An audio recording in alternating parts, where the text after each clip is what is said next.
다른 나라 왕에게 동상 3개를 보냈습니다. 근데 그 동상이 전부 다 금으로 된 거예요. 얼마나 비싸겠어요? 근데 아무리 봐도 이 3개의 동상이 똑같은 거예요. 근데 그 동상을 가지고 왔던 신하가 이렇게 말하는 겁니다. 임금님, 3가지 다 임금님께 드리는 게 아니고요. 이 3 동상 중에서 가장 좋은 것을 고르십시오. 그것을 임금님께 선물로 드리겠습니다. 임금님이 고민이 된 거예요. 근데 자기의 눈으로 볼 때 너무 똑같거든요. 그래서 보석을 세공하는 사람이 그래도 금을 잘 알겠거니 싶어가지고 보석 전문가를 불렀어요. 이 보석 전문가가 머리끝부터 발끝까지 이 동상, 금으로 된 동상을 살펴보는데 이거 완전히 똑같은 거예요. 구분할 수가 없는 거예요. 왕이 고민이 되었어요. 야, 이거 망신당하겠구나. 가장 좋은 거 선택하라고 한 걸 보면 뭔가 이유가 있는 것 같은데 나는 도대체 모르겠다. 어떡할까? 그때 그 나라의 현자가 찾아옵니다. 제가 골라보겠습니다. 그리고 현자가 동상을 가만히 살펴보더니요, 이 동상 귀 속에 작은 구멍이 있는 것을 발견을 한 거예요. 그래서 그 구멍에다가요, 가는 은사 3가닥을 요청해가지고 이 동상의 귀 속에다 이렇게 밀어 넣었어요. 그랬더니 첫 번째 동상은요, 귀로 집어넣었더니 이 은사가 들어가더니 반대쪽 귀로 이렇게 나오는 거예요. 이렇게. 또 하나는 이렇게 귀로 집어넣었더니 이게 들어가더니 나중에 입에서 이렇게 나오는 거예요. 그리고 또 하나는 이제 귀로 집어넣었더니 들어가는데 나오지를 않아요. 그래서 현자가 이 동상이 가장 가치가 있는 동상입니다. 그래서 임금님이 그 동상을 선택을 했고 이웃나라 왕이 선택한 왕에게 참 지혜로우시다고 이야기를 끄집어냈답니다. 아주 재미있는 얘기라고 생각을 합니다. 마지막 동상이 가치 있는 동상입니다 라고 현자가 말하면서 했던 말인데, 세상에서 가장 가치 있는 것은 사람의 말을 귀 기울여서 듣고 또 그 말을 마음속에 새기는 것이기 때문입니다. 이렇게 대답을 했답니다. 첫 번째 동상은 뭐가 문제죠? 한 귀로 듣고 한 귀로 나와버리는 거예요. 이 경청이 안 되는 거죠. 여러분, 사람들 얘기 들을 때 한 귀로 한 귀로 흘리는 사람은요, 진짜로 가치가 낮은 사람입니다. 제가 볼 때 이거보다 더 가치가 낮은 사람이 뭐냐면요, 들은 것마다 다 입으로 쏟아 나오는 사람들 있죠. 이 사람 귀에는 들려주면 안 돼요. 이 사람 귀에 들려주면 반드시 그 입에서 탈이 나요. 이게 문제가 되는 거죠. 실제로 말 한마디가 얼마나 많은 문제들을 유발하는지 모릅니다. 그 파괴력이 어마어마하거든요. 오늘 본문에도 그런 내용들을 다뤄요. 지금 야고보서 말씀을 금요일마다 달아가고 있는데 오늘 설교 제목입니다. 따라합시다. 말은 무시무시한 위력을 가지고 있다. 한 번 더요. 말은 무시무시한 위력을 가지고 있다. 자, 오늘 본문에 보면은요, 몇 가지 내용으로 구분이 됐는데 첫 번째 부분은 말에 실수 없는 사람은 없다라는 겁니다. 1절과 2절을 같이 읽을게요. 시작. 내 형제들아, 너희는 선생된 우리가 더 큰 심판을 받을 줄 알고 선생이 많이 되지 말라. 우리가 다 실수가 많으니 만일 말에 실수가 없는 자라면 곧 온전한 사람이라. 능히 온몸도 굴레 씌우리라. 1절에 희한한 말씀이 있죠. 선생들이 더 큰 심판 받는다. 선생들이 더 큰 심판 받는다. 일반인보다, 제자보다 선생들이 더 큰 심판을 받는다. 이건 실수했을 때 그것을 이야기를 끄집어내는 거예요. 이 말은 책임 있는 위치에 있을수록 그만큼 그에 대한 대가도 크다라는 겁니다. 자녀를 이렇게 군에 입대시키잖아요. 그런데 자녀들 군에 보내기 싫어가지고 머리를 굴리는 사람들 있잖아요. 이 불법이거든요. 그런데 이제 잘 알려지지 않은 사람, 그렇게 큰 영향력을 가지지 않은 사람들 중에도 이런 짓을 저지르는 사람들이 있어요. 그런데 그런 사람들이 저지르는 거 아는 얘기일 수 있지만 조용하게 이제 넘어가집니다. 근데 이게 굉장히 비중이 있는 위치에 있는 사람, 이런 사람이 이런 똑같은 짓을 저질렀다. 이거는요, 어마어마한 파장을 일으켜요. 여러분, 예전에 이회창 대쪽 판사였고 대쪽 총리였고 국민적인 지지도가 굉장히 높았던 분이 있잖아요. 이분이 대선에 나갔을 때 대통령 된다라고 보편적으로 그렇게 생각을 했어요. 근데 그분이 떨어질 줄 누가 알았겠습니까? 근데 그분이 떨어진 게 뭐냐? 가장 큰 요인이 뭐냐? 장남의 병역 문제였어요. 이게 이제 언론 통해서 계속 보도가 되면서 막 두들기니까요, 지지도가 뚝뚝뚝뚝 떨어지더라고요. 특별히 젊은 층에서요, 특별히 남자층에서요, 군대 갔다 온 젊은이들이 이 특권층이 군대 안 간 것 보면서 이게 분노를 느끼거든요. 이 우리나라 이게 구조거든요. 뚝 떨어졌어요. 이게 똑같은 것을 봄에도요, 어느 정도 위치에 있느냐에 따라서 그 파급 효과가 다르고 그 책임도 달라요. 여러분, 모세는 이스라엘 백성의 최고 지도자입니다. 말실수를 하죠. 하나님이 무리바 그 반석에서 이 반석을 명령해서 물을 내라고 말씀하셨어요. 근데 모세의 마음이 되게 상했어요. 백성들이 하도 불평하고 원망하고 맨날 시달리게 만드니까 마음이 안 좋아요. 그리고 이 반석에게 명령을 내려서 물을 내라고 말씀하시지만은 이것도 좀 뭔가 개운치 않았던 것 같아요. 그러니까 반석을 가지고요, 지팡이를 가지고 반석을 쳐요. 이게 쳐요. 치면서 뭐라고 하냐면, 내가 너희를 위하여 이 반석에서 물을 내랴. 문제가 있죠. 상당히 문제가 있죠. 어떤 문제가 있어요? 이 반석에서 물을 내시는 주체는 모세가 아닙니다. 모세는 그럴 능력 없어요. 하나님이 물을 내시는 거죠. 내가 이 반석에서 물을 내랴. 주체가 자기가 되어버렸어요. 혈기가 더 들어갔어요. 그리고 하나님은 반석 치란 말 안 하시거든요. 명령해서 물을 나오게 하라고 말씀하셨죠. 그런데 이런 실수를 저지르고 나서 하나님이 징계를 내리시는데요, 참 섭섭한 징계를 내리십니다. 그 사건 때문에 모세, 너는 가나안 땅에 못 들어간다. 그러니까 느보산에 올라가서 내가 눈을 밝게 열어줄 테니까 그 가나안 땅 구경만 하고 거기서 너는 죽는다. 못 들어간다. 여러분, 평생 가나안을 목적으로 백성들 끌고 온갖 고생이라는 고생은 다 했잖아요. 애굽의 부귀영화 다 버리고서 생고생을 다 했는데 요거 하나 때문에 가나안에 못 들어가 버렸어요. 왜요? 그만큼 책임감 있는 위치에 있기 때문입니다. 솔직히 말해서 말 실수가 없는 사람은 아무도 없어요. 우리가 다 실수가 많으니 만일 말에 실수가 없는 자면 온전한 사람이라. 능히 그 온몸도 굴레 씌우리라. 다시 말해, 말에 실수가 없는 사람이라면 온전한 사람이라라는 이 표현은요, 결국 온전한 사람은 없거든요. 다시 말해서 말에 실수가 없는 사람은 한 명도 없어요. 여러분, 말 실수 합니까, 안 합니까? 만약에 자기는 말 실수 안 한다라고 말하는 사람이 있으면요, 굉장히 교만한 사람입니다. 성경보다 자기가 더 잘난 사람이에요. 왜냐하면 성경에서 말에 실수가 없는 사람 없다고 하는데 하나님의 말씀의 정면으로 거역하면서 자기는 말 실수 안 한다고 말하니까 하나님의 말씀보다 자기가 더 뛰어난 거잖아요. 교만한 거 맞죠? 왜 말 실수를 합니까? 간단합니다. 우리 혀가 길들여지지 않기 때문입니다. 7절과 8절 앞부분을 보셔요. 같이 읽을게요. 시작. 여러 종류의 짐승과 새와 벌레와 바다의 생물은 다 사람이 길들일 수 있고 길들여 왔거니와 혀는 능히 길들일 사람이 없나니. 사람들 진짜 대단합니다. 온갖 동물들을 다 길들입니다. 말 길들여서 타고 다니잖아요. 말만 길들여요? 코끼리 길들여가지고 무거운 통나무를 코로 말아서 운반하게 만들잖아요. 지금처럼 이게 엄청난 기계들이 없을 때 코끼리 통해서 통나무 나르면 얼마나 그게 효율성이 있습니까? 사자 길들여서 재롱 부리게 하잖아요. 곰 길들여서 재롱 부리게 하잖아요. 서울대공원에 돌고래 쇼장이 있잖아요. 제가 딱 한 번 가봤던 것 같은데, 와, 깜짝 놀랐어요.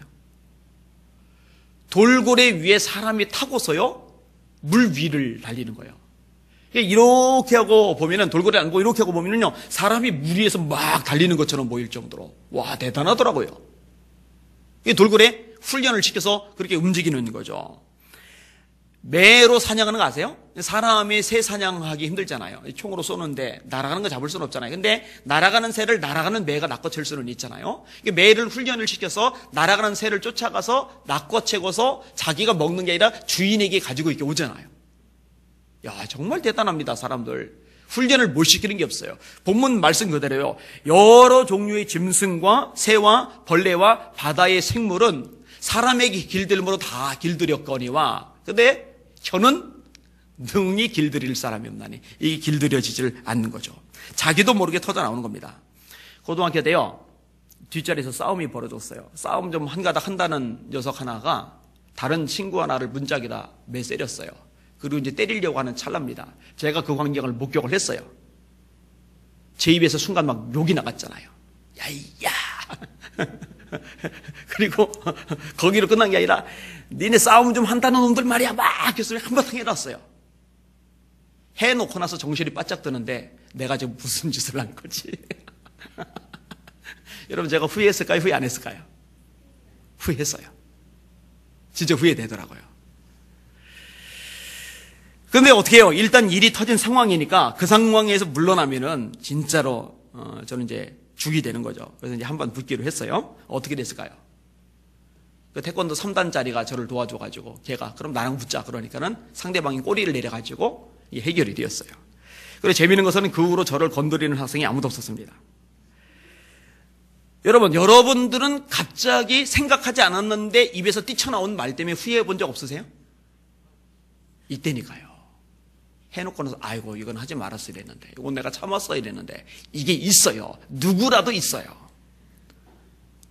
부부간에, 심지어 자녀에게 이게 길들여지질 않는 거예요. 통제가 잘 안 되는 겁니다. 자, 두 번째 부분 따라합시다. 혀는 작지만 큰 힘을 가지고 있다. 자, 3절에서 5절까지 같이 읽어볼게요. 시작.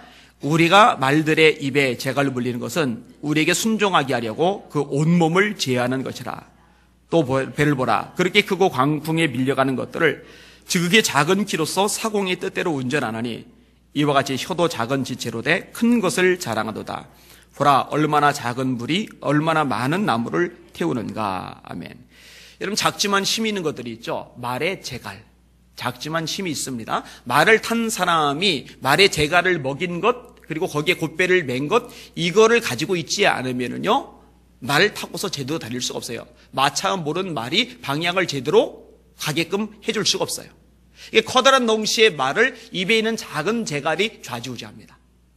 그 다음에 배를 움직이는 게 뭐냐? 작지만 중요한 키거든요, 키. 이 키를 어떻게 돌리느냐에 따라서 배의 방향이 달라져요. 이 자동차로 따지면 이제 운전대가 되는 거죠. 근데 여러분, 운전대에 말썽이 났다고 생각을 해보세요. 그럼 차가 아무리 폼이 나도요, 아무리 힘이 있어도요, 아무리 잘 달려도요, 그 차 못합니다. 위험합니다. 죽습니다. 작지만 너무너무 중요해요. 이 차의 방향을 다 조절하거든요. 그 다음에 산의 불, 보라, 얼마나 작은 불이 얼마나 많은 나무를 태우는가라고 그러죠. 어마어마한 산불이 일어났을 경우에 헬기가 동원해서 물을 막 쏟아붓는데도 쉽게 안 잡혀서 몇 날 며칠 가기도 하잖아요. 근데 이 어마어마한 불이요, 처음부터 크게 붙는 게 아니라 작은 불에서 시작해가지고 그렇게 어마어마하게 불이 커지는 거거든요. 이게 작지만 큰 영향을 미치는 건데, 혀가 그처럼 작지만 큰 영향력을 가지고 있다는 겁니다.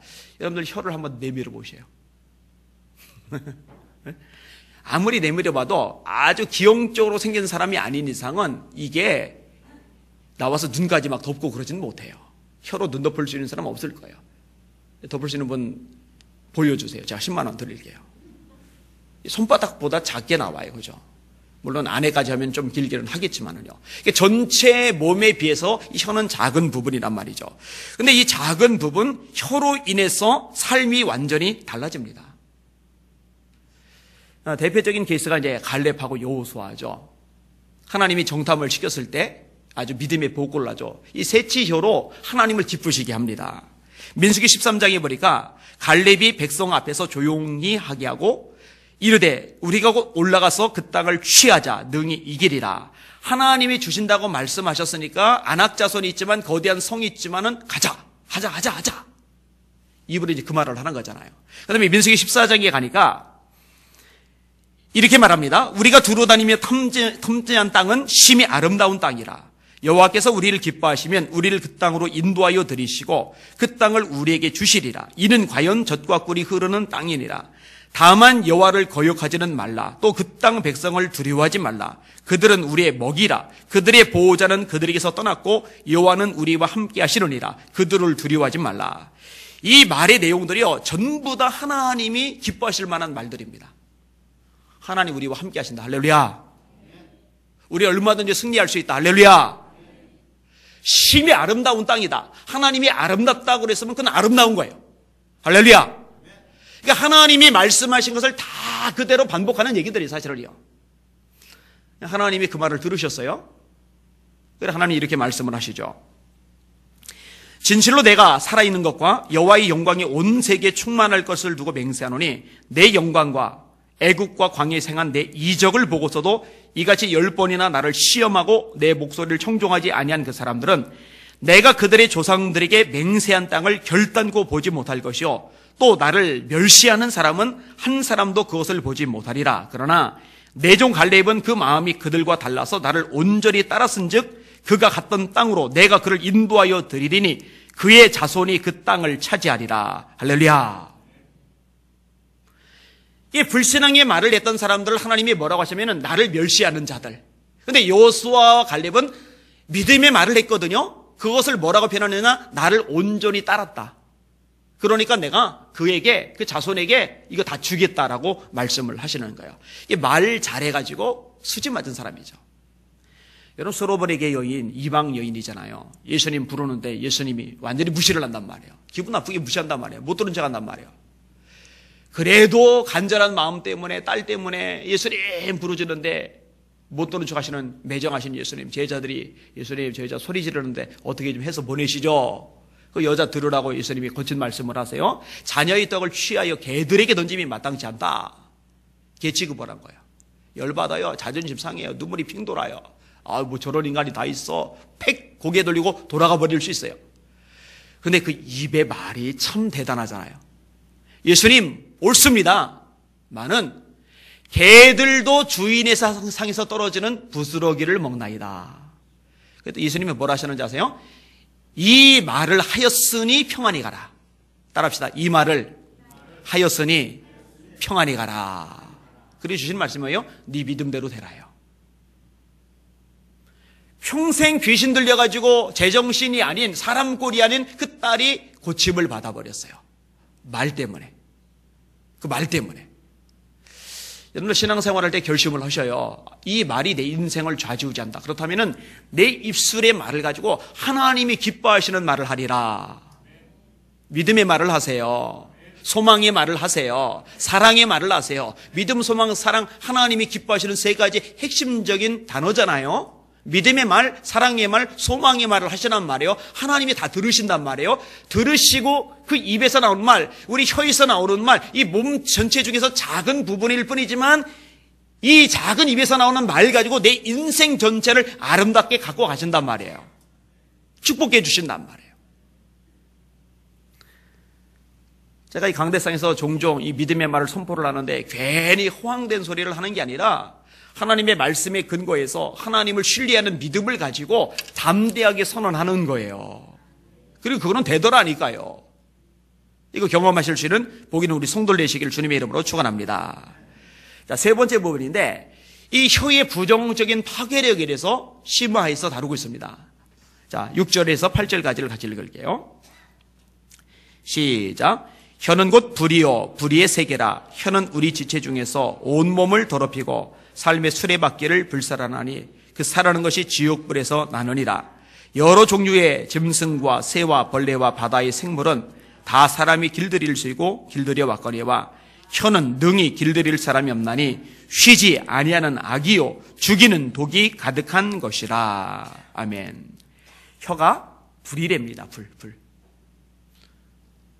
우리 교회도 빨리 화재범을 들어야 되는데 생각해놓고 있다 당일에 이게 끄집어냈다가 제가 깜빡했어요. 장로님 잊지 말고 그 진행을 좀 해주세요. 여러분 얼마 전에도 불이 나가지고 사람이 피해를 입었잖아요. 건물이고 재산이고 사람이고 정말 어마어마하게 타격을 받아요. 근데 오늘 본문에 뭐라고 하냐면 혀가 불이랍니다. 이 혀가 불이랍니다. 잿더미만 남겨버려요. 혀가. 여러분 이 혀가요 가정을 잿더미로 만들 수 있어요. 이 혀가요 교회를 잿더미로 만들 수 있어요. 이 혀가요 나라를 잿더미로 만들 수가 있어요. 이 혀가 사람과 사람과의 관계를요 잿더미로 만들어 버릴 수 있어요. 이거 무섭습니다. 그 다음에 혀는 불의의 세계랍니다. 혀로 지어지는 죄들이 너무 많아요. 여러분 가만히 보면은요 행동으로 짓는 죄는 죄고 입으로 짓는 죄는 죄가 별로 아니라고 생각하는 경향이 있는데요. 절대로 그렇지 않습니다. 행동으로 짓는 죄도 죄지만 입으로 짓는 죄도 죄입니다. 요즘 법률이 점점 강화가 되면서요. 옛날하고 다른 현상 중에 하나가 뭐냐면요. 옛날은 구체적인 행동을 통해서 사람을 때렸다든지 물건을 뺏었다든지 이런 행동에 따라서 법적으로 처벌을 받았는데 지금은요, 명예훼손, 모독죄라는 것이 굉장히 강화가 되고 있어요. 여러분 아세요? 말로 상대방에게 욕 함부로 했다가는 지금은 큰일 납니다. 말 조심해야 돼요. 입 조심해야 돼요. 그거 불이거든요. 근데 이 세상 법률이 이렇게 만들어지기 전에 성경은 이미 이것이 얼마나 큰 죄인지를 명확히 말씀하고 있어요. 수근수근한 것 죄입니다. 음행과 온갖 더러운 것과 탐욕은 너희 중에서 그 이름이라도 부르지 말라. 이는 성도의 마땅한 반이라. 누추함과 어리석은 말이 마땅치 아니하니 돌이켜 감사하는 말을 해라. 할렐루야. 이게 하나님이 기뻐하지 않은 말들, 그거 다 죄입니다. 다 죄예요. 불이란 말이에요. 불이. 그리고 세 번째로 뭘 묘사하느냐?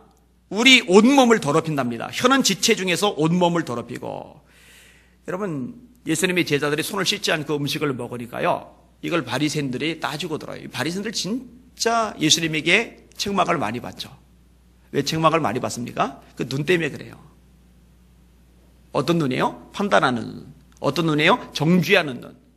이 바리새인의 눈에 의하면은요, 멀쩡하고 마음에 들고 정상적인 사람이 아무도 없어요. 다 틀려먹은 거예요. 그게 이제 바리새인의 눈입니다. 제가 설교할 때 여러분에게 자주 얘기하던 대목입니다. 여러분의 눈에 못마땅한 사람이 많이 보이면은 그 못마땅해 보이는 그 사람들이 문제가 아니라 못마땅하게 사람들을 보는 여러분들의 눈이 문제라고. 이거 명심하셔야 돼요. 이거 명심하지 않으면 여러분들 바리새인처럼 예수님에게 책망 많이 받습니다. 제자들이 밀을 비벼가지고 입에다 꾸역꾸역 넣고 먹으면은요, 야, 얼마나 배고프면은 저 거칠거칠한 것을 그냥 먹을까? 그냥 밀 씹어 먹기도 고육일 텐데, 저런 식으로 먹으면은 얼마나 목이 따끔거릴까? 참 안 됐다. 그 떡이라도 사다 주면 얼마나 좋아요. 근데 뭐라고 얘기해요? 저 부정한 손, 씻지 않은 손으로 음식을 먹는다고. 안식일에 밀 먹는다고. 안식일에 병자 고친다고 맨날 입에서 이제 그런 얘기만 나가요. 예수님이 뭐라고 말씀하십니까? 입으로 들어가는 것이 사람을 더럽게 하지 못한다. 입에서 나오는 것이 사람을 더럽게 한다. 여러분이 전 존재를 더럽게 만드는 건 뭐냐면은 여러분의 입에서 나오는 하나님 기뻐하지 않는 말입니다. 말 조심하시길 주님 여러분을 축원합니다. 시편 기자처럼 기도하셔야 돼요. 하나님 제 입에 파수꾼을 세워주십시오. 이 세워달라고 기도하셔야 돼요. 네 번째로 삶의 수레바퀴를 불사른답니다. 삶의 수레바퀴를 불사르나니 그 사르는 것이 지옥불에서 나느니라. 수레가 가는데 바퀴가 타면은 더 이상 나가질 않잖아요. 마찬가지로 인생의 바퀴를 불살라 버리는 거, 남의 인생을 불살을 뿐만 아니라 자기 인생의 바퀴도 더 이상 앞으로 나가지 못하도록 불살라 버리는 게 혀입니다. 혀. 르호보암이 왕이 됐죠. 세겜에 갔어요. 백성이 다 모였어요. 백성들이 요청을 합니다. 임금님의 아버님이신 솔로몬 왕께서 무거운 세금을 많이 매기셨고 건축 공사를 많이 일으키셔서 저희들이 너무 힘들었습니다. 그러니 이제 좀 가볍게 해주세요. 그랬더니 르호보암이 3일 후에 와. 그랬어요. 그리고 흩어버렸어요. 그 이제 집에 돌아가가지고 궁전에 돌아가가지고 나이가 많은 지혜로운 신하들 솔로몬 왕 밑에서 있었던 원숙한 노인들에게 상의를 했더니 그분들은 연륜이 있잖아요. 지혜가 있잖아요. 임금님, 이럴 때는요 부드럽게 답을 해주세요. 그러면 백성들이 거꾸로 영영이 왕의 종이 될 겁니다. 근데 이 젊은 왕이 이거 얘기 들었는데 마음에 안 드는 거예요. 그래서 뭐라고 어떻게 반응을 하죠? 자기하고 같이 자랐던 젊은 신하들에게 물어본 거예요. 니들은 내가 어떻게 대답했으면 좋겠냐? 그랬더니 뭐라고 얘기해요? 내 새끼손가락이 우리 아버지 솔로몬 허리보다 굵다고 얘기하세요. 폼나잖아요. 그죠? 우리 아버지는 채찍으로 너희를 다스렸는데 나는 전갈로 너희를 다스릴 거다. 이렇게 말씀하세요. 아, 그거 좋다. 폼난다. 그래. 초반에 기설을 제압해야지. 그래야지 내가 위대한 왕, 우리 아버지 위대한 솔로몬보다 더 위대한 왕이 될 수 있을 거야. 마음을 딱 먹고서 세게 모인 백성들한테, 3일 만에 모인 백성들한테 큰 소리 빵빵 쳤더니 12개 지파 중에 10개 지파가 반란을 일으켜요. 이 분위기 파악도 못하고 감독관 아도람을 보냈더니 이 감독관을 백성들이 쳐서 죽여버렸어요. 그제서야 사태 심각성을 깨닫고 마타를 찬 채 주랭랑을 쳐요. 왕이 도망을 가버렸어요. 이 12지파가 똘똘 뭉쳐서 강력한 나라, 강대한 나라를 만들어갈 수 있도록 해야 되는데 12개 중에 10개 지파가 조각 났으니 이게 제대로 굴러갑니까, 나라가? 조그만 나라가 되어버렸어요. 불살라져 버린 거죠, 바퀴가. 이게 언어의 파괴력입니다. 그 다음에 나온 표현은 쉬지 아니하는 악이다. 악은 악인데 정말 쉬지 않고 끝없이 죄를 짓는 도구가 이 혀입니다. 정말 입술로 짓는 죄가 많습니다. 하루에 죄 안 짓고 넘어가는 날이 없을 만큼. 여러분, 다른 사람 얘기하지 마세요. 지금 내가 이 사람과 누군가에 대한 이야기를 끄집어내는데 이 얘기를 이 사람이 들었을 때 기분 나쁠 얘기는 하지 마세요. 할렐루야. 그거 죄입니다. 그거 하나님 기뻐하지 않아요. 부정적인 얘기 하지 마세요. 남에게 상처 주고 아픔이 되는 얘기 하지 마세요. 뿐만 아니라 원망과 불평 하지 마세요. 여러분, 원망과 불평이 죄입니까? 죄가 아닙니까? 이스라엘 백성들이 출애굽하고 나서 가장 많은 죄를 지었던 부자가 바로 이 원망과 불평입니다. 자, 광야길을 가요. 광야길이 험하죠. 광야길이 험한 건 당연합니다. 그러니까 광야죠. 광야니까 험하려니 생각하고, 그렇지만 대신에 그런 광야에서도 낮에는 힘들지 않도록 구름 기둥으로 시원하게 해주시고, 밤에는 춥지 않도록 불 기둥으로 따뜻하게 해주시고, 아, 참 감사하다. 이랬으면 참 폼이라고 멋있는 이 가난 여정이 되었을 텐데요. 길 때문에 원망을 합니다. 원망하니까 하나님이 징계를 내리시죠. 불뱀이 나서 독사가 나와서 물어요. 많이 죽었어요. 물이 없다고 마라에서 원망해요. 무리바에서 원망을 해요. 먹을 것 없다고 메추라기 내리기 전에 고기 달라고. 또 광야에서 파, 마늘, 왜, 부추 없다고. 광야에서 부추 찾으면 돼요? 광야에서 왜를 찾으면 돼요? 여러분, 광야 먹을 거 없잖아요. 굶어 죽을 곳에서 만나 먹여주셔서 살아남게 해주는 것만 가지고도 감사를 해야 되잖아요. 그런데 광야에 파, 마늘, 왜, 부추 없다고 그거 가지고 원망을 하는 거예요. 여러분, 그때마다 하나님이요 심판을 내리세요. 징계를 내리세요. 다시 말해 원망과 불평은요 죄입니다. 그래서 고린도전서에 보면은요, 너희는 저희와 같이 원망하지 말라. 저희가 원망하다가 멸망시키는 자에게 멸망당하였나니 너희는 저희와 같이 원망하지 말라. 여러분의 남편을 원망하지 마시길 바랍니다. 여러분의 아내를 원망하지 마시길 바랍니다. 여러분의 부모와 자녀를 원망하지 마시길 바랍니다. 성도들 간에 서로 원망하지 마시길 바랍니다. 목회자가 성도 원망하면 안 되고, 성도들이 또 목회자 원망하면 안 되고, 서로 원망하지 말라. 이 성경이 명확하게 말씀하고 있어요. 그거 악이거든요. 악. 쉬지 아니하는 악이다라고 말하는 이유가 있어요. 우리 입에서 나오는 말이요, 이게 죄란 말이에요. 죄투성이란 말이에요. 이게 끊이질 않아요. 끊이질 않아요. 매일처럼 이어져요. 이게 말씀에 비춰 정확하게 자기를 점검해 보면은요, 아무도 나는 죄지지 않는다라고 말할 수 있는 사람이 없을 만큼 입술로 죄를 많이 짓습니다. 그 다음에 나오는 편이 죽이는 독이 가득하다는 거예요. 죽이는 독. 죽이는 독 뭐가 있어요? 청산가리. 쥐약이 구하기가 제일 쉽죠. 아니면 농약. 가끔 농약 마셨다가 죽는 사람들 있잖아요. 농사 지는 사람들 중에 정부한테 보상 요청하다가 제대로 안 해준다고 이거 마셔가지고 위 청소를 해서 겨우 사는 사람, 근데 평생 위 망가져서 고생하며 살죠. 그리고 이제 죽는 사람들 있고. 이게 죽이는 독이잖아요, 독. 그런데 혀에 대해서 지금 계속 묘사를 하는 거예요. 쉬지 아니하는 악이요 죽이는 독이 가득한 것이라. 죽이는 독이 조금 있는 게 아니라 이 죽이는 독이 가득하대요. 여러분, 성경의 표현은요 굉장히 적나라합니다. 사람의 본성을 다 끄집어내요. 사도행전 히브리서 4장 12절 말씀이 맞아요. 하나님의 말씀은 살았고 운동력이 있어 좌우의 날서 어떤 검보다 예리하여 혼과 영과 및 관절과 골수를 찔러 쪼개기까지 하며 또 마음의 생각과 뜻을 감찰하나니 지으신 것이 하나라도 그 앞에 말씀 앞에 나타나지 않음이었고 오직 만물이 우리를 상관하시는 자의 눈앞에 벌거벗은 것 같이 드러나느니라. 이 말씀을 끝없이 가까이 하는 사람은요, 남 탓할 겨를이 없어요. 남 정죄할 겨를이 없어요. 왜냐면은 내가 참 죄가 많구나.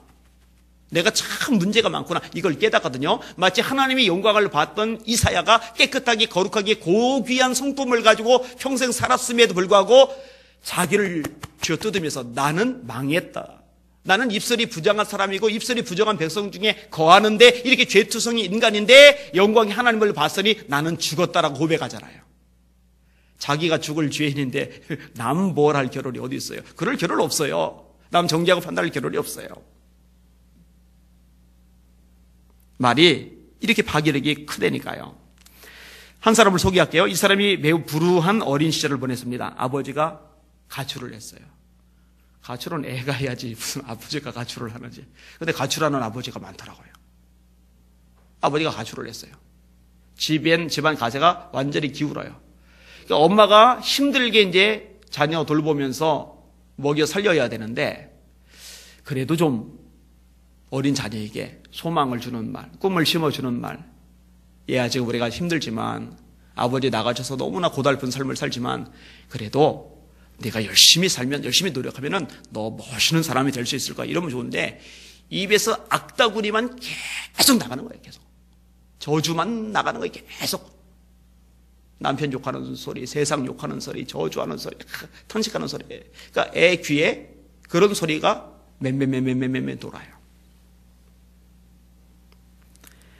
그러다가 결국 아이의 부모는요 자살로 인생을 마감합니다. 아이는 어머니의 부정적인 얘기와 충격적인 자살을 겪으면서 인격에 문제가 있는 사람이 돼요. 이 사람이 이제 청년이 되는데 청년이 된 이 사람의 가치는요 딱 두 가지입니다. 돈과 권력이 있어야 된다. 돈과 권력. 돈이 있어야 사람 대접받는다. 권력이 있어야 사람 대접받는다. 여기 이제 목숨을 건 거예요. 공부를 해도 결국 돈과 권력. 대학을 나왔어요. 그리고 유능한 여자를 수완 좋게 사귀어가지고 결혼을 했어요. 아주 영향력 있는. 이제 이곳이 입소문 나면서 좀 유명해졌어요. 이런 것을 발판 삼아가지고 수완을 잘 발휘하면서 점점 위로 올라가는데 진짜로 권력과 돈을 다 잡았어요. 나라의 최고 높은 위치까지 올라갔으니까. 근데 여러분 사람이 인성이 제대로 바뀐 상태에 힘도 생겨야 그 사람이 그 힘 가지고 좋은 일을 하죠. 인성이 틀려 먹은 사람이 힘을 가지면요 힘이 크면 클수록 많은 사람 죽어 넘어갑니다. 이 사람이요 마음에 안 드는 사람은 죽이는 거예요. 다. 가차없이 인종 청소를 합니다. 13년 통치 기간에 너무너무 많이 죽여서 이 사람의 별명이 발칸의 도살자입니다. 도살자가 뭐예요? 양이나 소 도살한다고 그러잖아요. 사람을 양소 죽이듯이 그렇게 막 죽여나간 거예요. 유고의 독재자, 악명 높은 밀로셰비치 이야기입니다. 그 어머니가 좀 힘들더라도 사랑과 격려의 말, 소망과 믿음을 주는 말을 좀 많이 들려줬으면 참 좋았을 텐데. 여기 부모님들 잘 들으세요. 애들한테 화가 나더라도 열이 받더라도요 절대로 해서는 안 될 말 나가지 않도록 주의하셔야 돼요. 이제 감정이 막 복받치면은요 애 인성 그 기저 자체를 막 흔들고 무너뜨리는 말이 막 나가요. 이게 근데 그게 굉장히 큰 타격을 주거든요. 엄청난 손해를 주는 거죠. 자, 마지막 네 번째 법원입니다. 따라합시다. 한 입에서 다른 말들이 나가면 안 된다. 자, 9절에서 12절까지 같이 읽어볼게요. 시작. 이것으로 우리가 주 아버지를 찬송하고 또 이것으로 하나님의 형상대로 지음을 받은 사람을 저주하나니 한 입에서 찬송과 저주가 나오는도다. 내 형제들아 이것이 마땅하지 아니하니라. 샘이 한 구멍으로 어찌 단물과 쓴물을 내겠느냐. 내 형제들아 어찌 무화과나무가 감람 열매를 포도나무가 무화과를 맺겠느냐. 이와 같이 짠물이 단물을 내지 못하느니라. 아멘. 언어의 이중성은 문제가 되죠. 오늘 본문에 보니까 언어의 이중성이 뭐냐면요 한 입에서 찬송 하나님을 기쁘게 하는 말이 나오고 한 입에서 저주 하나님이 너무너무 싫어하는 말이 나와요. 이게 이중성이죠. 찬송만 나오든지 저주만 나오든지 둘 중에 하나 양자택일을 해야 되는데 어떨 때는 찬송이 나오고 어떨 때는 저주가 나오는 거예요. 여러분 어떠세요? 여러분들의 입은 이 저주라는 말은 굉장히 강력한 표현이고요. 지금 야고보서 3장 말씀입니다만 야고보서 4장으로 넘어가면은 이 저주라는 말보다 좀 강도가 약한 말이 나와요. 그 약한 말이 뭐냐면 비방입니다. 비방. 이 비방에서 좀 더 강도가 높여지면 그게 저주가 되는 거죠. 형제들아 서로 비방하지 말라. 형제를 비방하는 자나 형제를 판단하는 자는 곧 율법을 비방하고 율법을 판단하는 것이라. 무슨 말이냐? 우리가 형제를 비방해요. 틀려먹었어. 저 사람 왜 저래 저거? 판단해요. 이거는 하나님의 말씀을 비방하고 하나님의 말씀을 판단하는 거랍니다. 이게 성경 말씀입니다. 명심하세요. 저에게 여러분에게 그런 권한 없어요. 그 다음에 이렇게 말합니다. 네가 만일 율법을 판단하면 율법의 준행자가 아니요 재판관이로다. 입법자와 재판관은 오직 한 분이시니 능히 구원하기도 하시며 멸하기도 하시느니라. 너는 누구간데 이웃을 판단하느냐? 이거 굉장히 교만인 거죠. 왜냐하면 하나님만이 율법을 판단할 수가 있는데 감히 사람이 율법을 판단해요? 하나님 자리에 올라가는 거잖아요. 근데 형제를 비방하는 사람이 하나님 자리에 올라가 있는 거예요. 여러분 예수님도 똑같은 말씀을 하십니다. 그 마태복음 7장이죠. 주님이 뭐라고 말씀하세요? 비판을 받지 아니하리하거든 비판하지 말라. 너희 비판하는 비판으로 너희가 도로 비판을 받을 것이요 너희 헤아리는 헤아림으로 너희가 도로 헤아림을 받을 것이니라. 어찌하여 형제의 눈 속에는 티는 보고 네 눈 속에는 들보는 깨닫지 못하느냐? 어찌하여 형제에게 말하기를 나로 네 눈 속에는 티를 빼게 하라 하겠느냐? 외식하는 자여 먼저 네 눈에서 들보를 빼라. 그 후에야 밝히 보고 형제의 눈 속에서 티를 빼리라. 이 말씀도 상당히 노골적이죠. 적나라하죠. 비판하지 말라는 이유가 뭐냐면요, 심은 대로 거둔다는 겁니다. 여러분 잘 들으세요. 여러분들이 비판을 잘하잖아요. 여러분 도로 다 비판받을 겁니다. 이거 예수님이 하신 말씀이에요. 여러분 비판받기 싫죠? 비방 대상자 되기 싫죠? 그럼 여러분의 입술에서 비방하는 거 비판하는 거 제거하세요. 할렐루야. 심은 대로 거두니까. 예수님이 직접 하신 말씀입니다. 왜 비판을 하느냐? 예수님의 진단입니다. 자기 눈 속에 들보를 못 보니까 그런 짓 하는 거예요. 자기 허물을 못 보는 거예요. 이 영적으로 소경인 거죠. 이 소경 주제에 남의 실수를 너무나 잘 보는 거예요. 저 사람은 이래서 문제고, 이 사람은 저래서 문제고, 이 사람은 이래서 문제고, 막 이런 것들이 너무너무 잘 보이는 거예요. 이게 왜 너무 잘 보느냐? 영알이 밝아서 눈이 잘 보이는 게 아니라 영적으로 소경이라서 그게 잘 보이는 거예요. 그게 예수님의 말씀입니다. 그러면서 결론이 뭐였어요? 외식하는 자야. 여러분 예수님이 가장 심하게 책망하실 때 쓰는 용어가 뭐예요? 그게 외식하는 자란 말입니다. 마태복음 23장에 7화 화 있을진저 외식하는 서기관들과 바리새인들이요. 이거 무섭잖아요. 마태복음 23장 읽으면 살 떨려요. 와, 예수님 성격 대단하시네. 마음이 온유하고 겸손하시다더니 이거는 굉장히 무서우시네 라는 생각이 들어요. 그때 쓰는 용어가 외식하는 자인데 그 표현을 마태복음 7장에 같이 쓰고 있어요. 외식하는 자야. 남 비판하는 사람 보고. 왜? 자기 건 안 보고 남 것만 보니까 위선자란 얘기죠. 가짜란 얘기죠. 오늘 본문으로 들어와서 이 비유적인 얘기를 합니다. 언어의 이중성이 왜 말이 안 되느냐? 왜 있을 수 없는 일이냐? 샘을 예로 드는 거예요. 한 샘에서 단물과 쓴물이 같이 나올 수 있느냐? 단물 나오는 샘은 단물만 나오는 거고 쓴물 나오는 샘은 쓴물만 나오는 거죠. 무화과나무가 무화과나무 열매를 맺어야지 무화과나무가 감람나무 열매 맺으면 안 되잖아요. 포도나무가 포도 열매를 맺어야지 포도나무가 무화과나무 열매를 맺으면 안 되잖아요. 하나님의 아들이면 하나님의 딸이면 하나님의 사람이면 하나님의 백성이면 찬송만 나와야지 저주 나오면 안 되잖아요. 비방 나오면 안 되잖아요. 그런데 왜 너희 입에서 찬송과 저주가 같이 나오게 하느냐? 이건 아니다. 그 이야기를 끄집어내고 있는 겁니다. 자, 마지막 부분 좀 더 다루고 말씀을 마무리할게요. 따라합시다. 말을 바꿔야 운명이 바뀐다. 아까 얘기했죠? 말 때문에 망한 르호보암 왕, 말 때문에 복을 받은 스로본의 여인, 말 때문에 복을 받은 여호수아와 갈렙. 근데 문제는 뭐냐면요, 아까 언급됐잖아요. 온갖 종류의 동물과 짐승, 벌레와 해물은 사람의 길들므로 다 길들었거니와 혀는 능히 길들일 사람이 없나니 이게 길들여지질 않는다는 거예요. 그럼 어쩌라고요? 이 말이 인생의 운명을 좌지우지하는데 마치 불처럼, 마치 키처럼, 마치 제갈처럼 말의 방향을 바꾸듯이, 배의 방향을 바꾸듯이, 큰 불을 일으키듯이 이렇게 엄청난 영향력을 미치는 이 혀를 도대체 어떻게 하라고요? 길들일 수 없다면서요. 여러분, 예수님이 이런 말씀을 하십니다. 이 말과 마음의 관계를 말씀하시는데 따라합시다. 사람은 마음에 쌓은 선에서 선을 내고 마음에 쌓은 악에서 악을 내나니 이는 마음에 가득한 것을 입으로 말함이니라. 그렇죠. 화가 나면은, 마음에 화가 많으면은 말이 화난 말이 나가요. 그죠?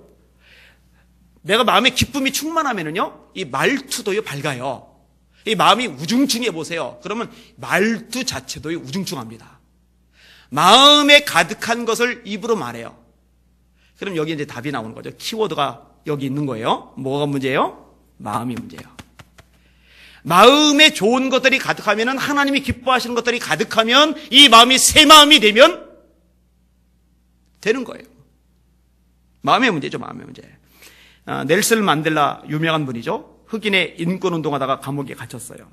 죄를 안 졌는데 억울한 감옥살이를 하는 거죠. 마음에 증오심이 있어요.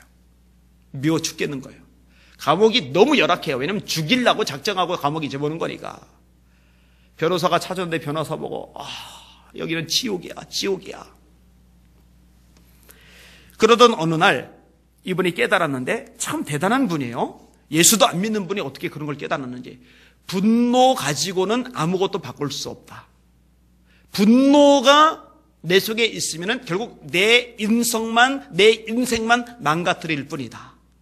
마음을 바꿔 먹었어요. 그리고 시간이 지나서 변호사가 찾아왔는데 변호사가 물어요. 요즘은 어떠신지요? 지금도 지옥 같습니까? 아니요, 지금은 천국이요. 감옥 환경이 많이 개선된 모양이네요. 아니요, 감옥은 그대로인데 내 마음이 변했어. 그러더랍니다. 재미있는 얘기 한 토막 해드릴게요. 숙종 때 얘기인데, 숙종이 민간 사찰을 나갔어요. 근데 가난한 사람들 모여 사는 동네를 지났는데 집이 너무 이제 초라한 거예요. 막 쓰러져 가는 거예요. 보온도 잘 안 되고. 야, 이렇게 사는 우리 백성들이 있구나. 그런데 한 다 쓸어가자는 집안에서 웃음소리가 막 들려요. 굉장히 밝아요.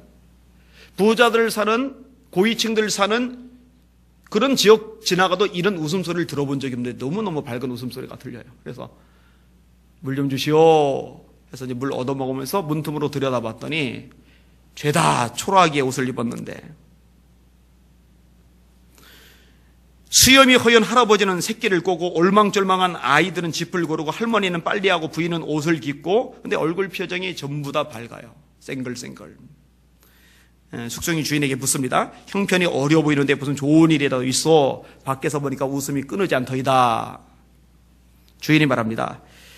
이렇게 살아도 빚 갚아가며 저축도 할 수 있으니 어찌 좋은 일이 아니겠습니까? 그래서 저절로 웃음이 나는가 봅니다. 궁궐로 돌아온 숙종의 마음속에 숙제가 생긴 거예요. 분명히 집이 다 허물어져 가는데 옷을 입은 꼴을 보니까 지독하게 가난하게 사는데 빚을 갚으면서 저축도 한다. 얘는 빚 갚으려면 돈 있어야죠. 저축하려면 돈 있어야죠. 그런데 빚도 갚고 저축도 같이 한다. 그럼 어디 뒤에서 돈 들어오는 데가 있나 보다. 이 생각이 드는 거예요. 그래서 신 하나 불러서 가서 한번 조사 좀 해봐라.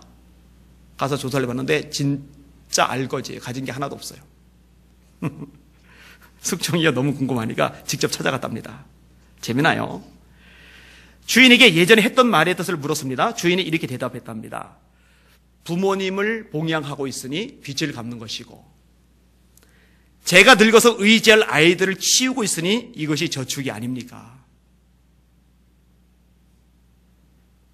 그러니 저는 부자입니다. 마음이 그러니까 쓰러져가는 집 보온도 안 되고 옷 꾀제지하겠고 손주들까지 동원해서 지푸라기 고르는 그 거지 같은 삶을 살면서도 웃음이 있는 거죠. 이게 우리나라 역사에 나오는 재미나는 이야기 중에 한 도막입니다. 마음이 문제예요. 여러분, 지금 남들에 비해서 좀 어렵고 힘들게 살아도요, 마음속에 행복이 있으면은요, 그 사람 입에서는요, 행복한 말이 나가요. 근데 남들보다 사실 좀 더 나은 형편인데, 사실 우리 대한민국에 사는 사람들은 세계 전체를 따지고 볼 때요, 전부 다 상류층 사람입니다. 아세요? 이 전등만 쓰는 것만 가지고도 이미 상류층이에요. 아세요? 세 끼 밥 먹을 수 있다는 것만 해도 이미 세계에서 굉장히 잘 사는 사람 중에 껴요. 아세요? 근데 이제 뭐가 문제냐면 상대적인 박탈감, 상대적인 빈곤, 이게 다 비교에서 나와요. 부자들이 모이는 거예요. 좋은 차, 좋은 집, 명품, 좋은 아파트, 뭐 이런 사람들 보이면서 그 사람들과 비교해서 나를 보니까 비참해요. 마음이 불이해요. 답답해요. 열받아요. 그러니까 입에서 나오는 말도 툴툴툴툴툴툴 이렇게 되는 거예요. 여러분의 마음이 행복해지길 주의 이름으로 축원합니다. 여러분의 마음이 새 마음이 되시길 주의 이름으로 축원합니다. 그럼 조금 더 다뤄야 돼요. 우리에게 새 마음이 생기는 방법이 뭐냐? 그게 뭐냐? 성령 충만밖에 없어요. 여러분, 여러분의 마음이 여러분의 힘으로 바꿔집니까? 그거 잘 안 돼요. 한 구절만 읽어드리고 정리할게요. 에스겔 36장인데 새 영을 너희 속에 두고 새 마음을 너희에게 주되 너희 육신에서 굳은 마음을 제거하고 부드러운 마음을 줄 것이며, 따라합시다. 굳은 마음을 제거하고 부드러운 마음을 줄 것이며, 이게 뭘로 가능하다고요? 새 영을 너희에게 부어주리니.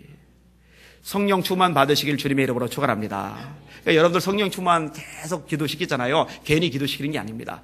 당장 여러분 앞에 설교하는 안희한 목사도요, 성령으로 충만하지 않으면요, 입에서 툴툴거리는 말 나와요.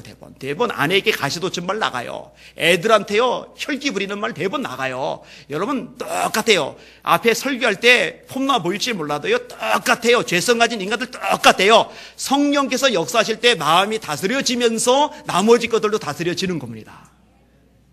성령으로 충만하시기를 주님의 이름으로 축원합니다. 오늘 설교 제목 한번 따라해 보세요. 말은 무시무시한 위력을 가지고 있다. 성령 충만으로 새 마음 받으시기를 바랍니다. 새 마음 따라서 새 말을 하실 수 있기를 주의 이름으로 축원합니다. 그 믿음의 말, 소망의 말, 사랑의 말 때문에 여러분의 인생이 빛나시기를, 아름답게 찬란하게 빛나시기를 주님의 이름으로 축원합니다. 축원합니다. 축원합니다. 아멘.